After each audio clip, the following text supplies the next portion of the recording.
The airport was alive with the usual sounds, rolling suitcases clicking across tiles, muffled boarding announcements, the faint echo of children laughing in the distance. On Flight 473, the cabin lights glowed soft and sterile. Passengers filed in, tucking coats and carry-ons into overhead bins, exchanging polite nods, or sliding into their seats without a word. She sat in row 21, Seat A, a quiet figure by the window, dark jacket, a small duffel bag under the seat. She didn't look like much, just another passenger trying to disappear into the crowd.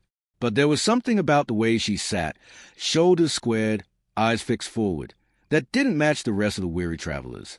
The man next to her glanced sideways. She gave a faint smile, then turned back to the window. The engines outside hummed to life. No one noticed her hands. Scarred, steady, resting lightly on her lap, like they had been trained never to tremble. The plane lifted off into the dark sky. The cabin shook slightly, then settled into a smooth climb. Seatbelt lights clicked off. Flight attendants began their slow march down the aisle with practiced smiles. She sat still, silent. The hum of the aircraft filled the air. Then, overhead, the intercom crackled. The captain's voice came calm, routine at first. "Good evening, ladies and gentlemen. We're cruising at 33,000 feet. Smooth skies ahead." A pause, and to one passenger in row 21, "Echo 4." Every head in the cabin turned.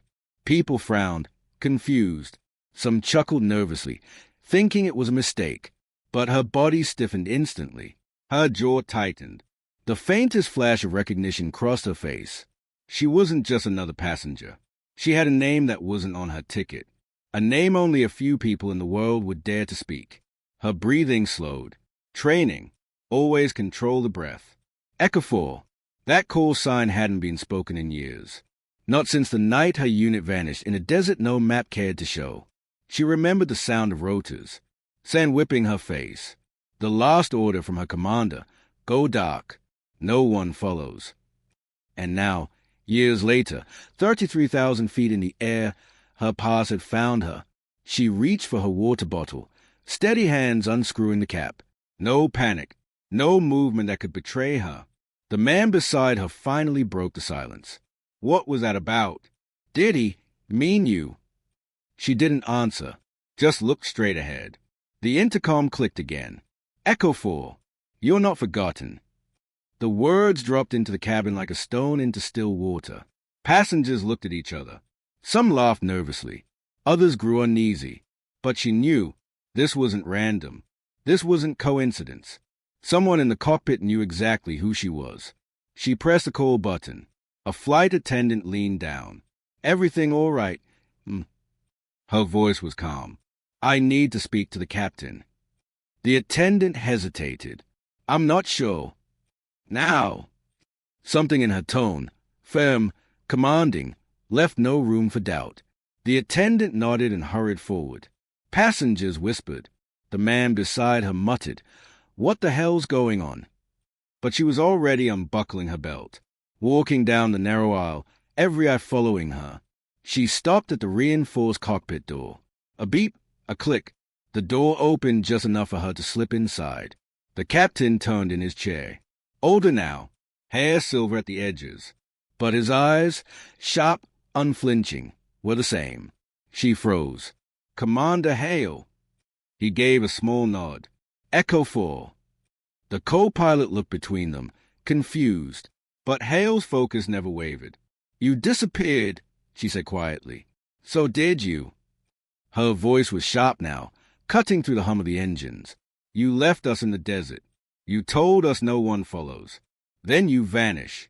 And now, this." Hale's jaw tightened. "You think I had a choice. You had a unit. And I had orders." She stepped closer. "Orders that buried us." For a moment, silence.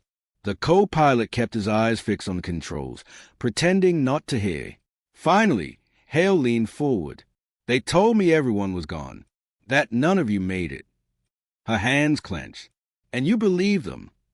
"I wanted to." His voice cracked just slightly. "Because if you were alive, it meant I left you behind." She reached into her jacket pocket. Slowly, deliberately, from inside, she pulled out a single bent dog tag, its edges worn and blackened by fire. She placed it on the small ledge near the throttle. "This was Ramirez's," she whispered. "He held the line until the end. He made me promise to tell you." Hale's hand trembled as he picked it up. His lips pressed tight, eyes fixed on the burned metal. He whispered, almost to himself, "I thought I'd buried every ghost." "You didn't bury us," she said quietly. "We buried ourselves and carried you with us." The cockpit hummed with silence, broken only by the steady drone of engines. Hale closed his fist around the dog tag. Finally, he turned back to her. "You're still Echo 4. Always." She shook her head gently. "Not anymore. I'm just a passenger in row 21. For the first time, a small, genuine smile crossed her face. She opened the cockpit door, stepped back into the cabin.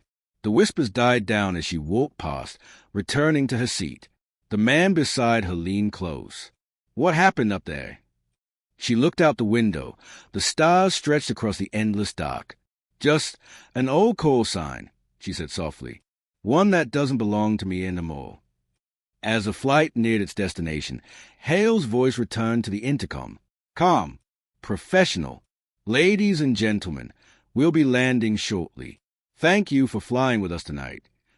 Then, after a pause, his voice broke slightly, just enough for her to notice. "And to those we've lost along the way, may they never be forgotten." She closed her eyes. Her hand brushed the pocket where the dog tag had been. Empty now, but lighter. Outside the window, the first light of dawn cracked the horizon. Some stories don't end on the battlefield. They end quietly, in the seat of a plane, with a single word spoken over an intercom. Echo 4 had carried her ghosts long enough. Tonight, at 33,000 feet, she finally let them rest. If this video touched your heart, like, comment, and subscribe.